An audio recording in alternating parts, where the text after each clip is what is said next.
Today I'll show you how to create a looping rotation in Blender. We'll use the default cube for this. First, set the frame to 1. Open the transform panel on the side. In the rotation section, hover your cursor over the Z-axis, then press I to insert a keyframe. You'll see a keyframe appear in the timeline below. Now, move to the end of the timeline. Go back to the transform panel, and on the Z-axis, set the value to 360, then press I to insert a keyframe.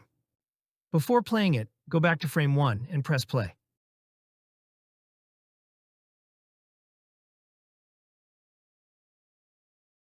You'll see the cube rotating, but it slows down over time.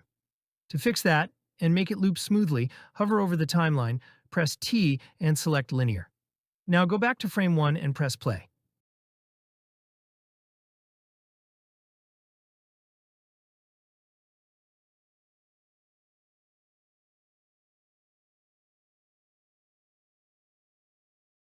The rotation is now smooth and perfectly looped.